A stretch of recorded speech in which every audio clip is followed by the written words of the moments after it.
ओ भाई ये प्लॉट मेरा है, ये रहे इसके रजिस्ट्री और इंतकाल के कागजात। तुमने यहाँ पे मकान बनाया तो बनाया कैसे? अरे भाई तुम हो कौन? ये तुम्हारा कैसे हो गया? 3 साल से तो मैं मकान बना कर रह रहा हूँ, मैं नहीं मानता इन कागजात को। मानो या ना मानो, मकान तो तुम्हें अब खाली करना पड़ेगा।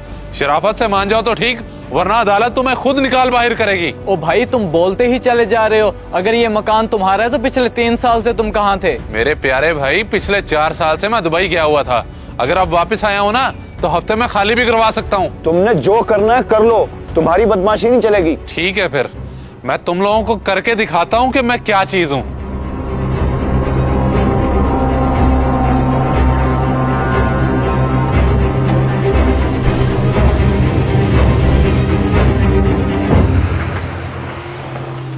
अब्बू जी ये क्या ड्रामा है? हमें अभी उसी प्रॉपर्टी डीलर के पास जाना चाहिए जिससे ये प्लॉट खरीदा था। हाँ बेटा, अब हमें वही बताएगा कि इस जगह का असल मालिक कौन है, हम या ये। ठीक है, मैं अभी मोटरसाइकिल निकालता हूँ और चलते हैं उसके पास।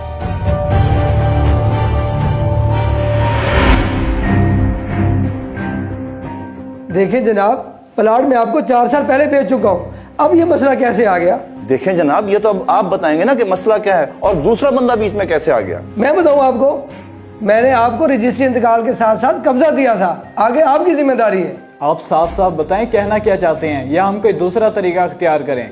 देखें बुखारी साहब, मैं आपके साथ इज्जत से पेश आ रहा हूँ और आपका बेटा सरासर बदतमीजी कर रहा है। तुम जो कर सकते हो कर लो, फिर मेरे पास क्या लेने आए हो? तुमसे ये पूछने आए हैं कि प्लाट किस किस को बेचा हुआ तुम है। चुप करो और बाहर जाओ।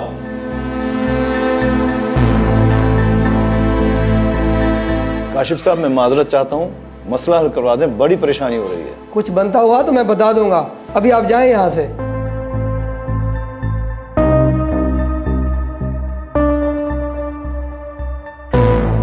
आखिर तुझे क्या जरूरत थी उसके साथ बदतमीजी करने की? अब देख लिया नतीजा। अब्बू जी ये भी उसके साथ मिला हुआ है, ये दोनों मिलके हमारे घर पे कब्जा करना चाहते हैं। नहीं, तू मुझसे भी ज्यादा अक्लमंद हो गया है। चल बैठ, अब घर चलें।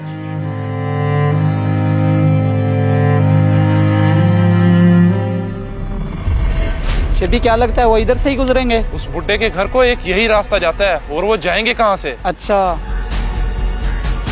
कहीं यही तो नहीं है जिनका हम इंतजार कर रहे हैं? हाँ हाँ यही है, चल फिर रोक इन्हें।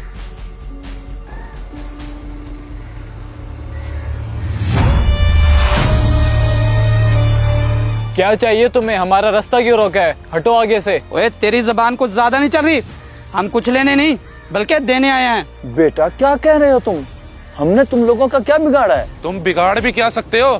हम तुम्हें नोटिस देने आए हैं, हफ्ते के अंदर अंदर मकान खाली कर दो, वरना दोनों मारे जाओगे। ठीक है बेटा, हम कर देंगे खाली, अभी तो हमें जाने दो। ठीक है जाओ, लेकिन 1 हफ्ते के अंदर हमारी बात पे अमल होना चाहिए। जी ठीक है जनाब, हो जाएगा।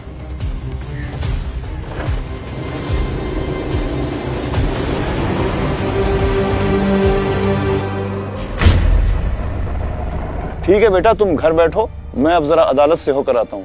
जवान बेटे के होते हुए अब आप अकेले अदालत जाएंगे? मैं भी चलता हूँ साथ। कोई जरूरत नहीं है, जो हरकत तुमने प्रॉपर्टी डीलर के पास की है वही तुम अदालत में करोगे।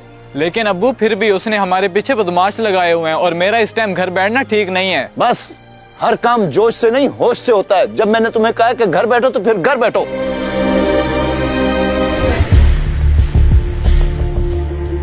जनाब, आपका केस कुछ ऐसा है कि हम ऑफिस में सबके सामने डिस्कस नहीं कर सकते, तो बेहतर होगा कि हम बाहर ही बात कर लें। कैसी बात कर रहे हैं वकील साहब? मेरे पास रजिस्ट्री, इंतकाल सब कुछ है, फिर आप ऐसे क्यों बोल रहे हैं? देखिए, आप जिसके खिलाफ केस करना चाह रहे हैं वो बहुत ताकतवर हैं, इसलिए हमें कोई और रास्ता निकालना होगा। क्या मतलब? कौन सा रास्ता? मैं कुछ समझा नहीं।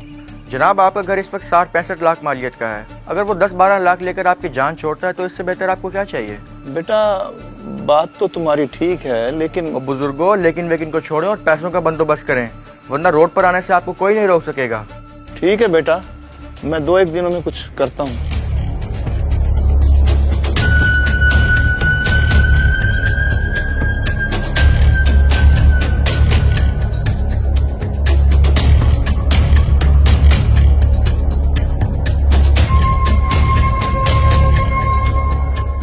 जी वकील साहब, सुनाएं क्या अपडेट है आपकी तरफ से? जनाब, उसको बहुत अच्छे तरीके से समझा दिया है, उम्मीद है 1-2 दिन में उसको आपके पास ले आऊंगा। वेरी गुड, मुझे तुम्हारी तरफ से यही उम्मीद थी। बस जल्दी करते हैं मुलाकात। ठीक है जी, खुदा हाफिज। अल्लाह हाफिज।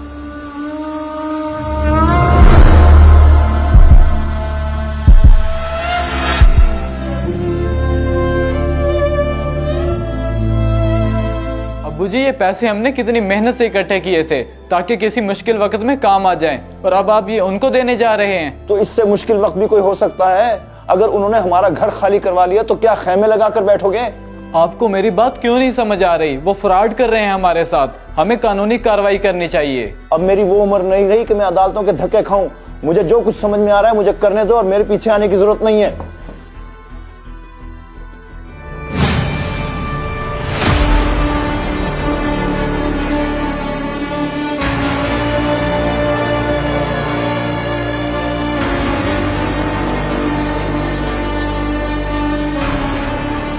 वाह वकील साहब वाह, मान गए आपको। आपने तो हमारे मुखालफों को हमारे सामने ला खड़ा किया। Thank you sir. बुजुर्गों रखो बैग ताकि आपका मकान सिर्फ आपका हो सके। चलो इनका मकान इन्हीं को मुबारक हो, लेकिन मेरा हिसाब अभी बाकी है। जनाब इतना कुछ तो मैंने कर दिया है, क्या अभी भी कोई हिसाब बाकी है? आप मुझे बताएं, आप कहना क्या चाहते हैं? मेरे बाप का नाम मोहम्मद अशरफ है, उसी बाप का बेटा जिसने तुम्हारे साथ कारोबार शुरू किया था और तुमने बदले में उसे धोखा दिया। तेरे पास सिर्फ 3 दिन है, मकान खाली कर और चलता बन यहाँ से। ये कैसी बातें कर रहे हैं? मैं कहाँ लेके जाऊंगा अपने बच्चों को? पहले ही तुमने सारे कारोबार पे कब्जा कर लिया है। कारोबार उसी के पास अच्छा लगता है जिसको चलाने का सलीका हो। इसको मैंने गोदाम बनाना है, लिहाजा जो कहा है वही कर। मैंने तुम पर एतमाद करके सारा कारोबार तुम्हारे हवाले किया और तुम मेरे साथ इतना बड़ा धोखा कर रहे हो।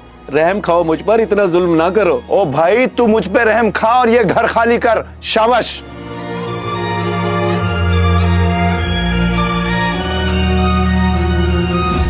जी तो कुछ याद आया बुखारी साहब? जी मुझे सब याद आ गया। मैं अपने किए पे शर्मिंदा हूँ। मैंने आपके साथ बहुत गलत किया था। मेरा मकसद सिर्फ एहसास दिलाना था। आपका ये पैसा मुझे नहीं चाहिए, क्योंकि अल्लाह का दिया हुआ मेरे पास सब कुछ है। बस इतना याद रखना कि धोखे से इंसान कभी कामयाब नहीं हो सकता। वकील साहब इनको इनके पैसों के साथ वापस छोड़ाओ।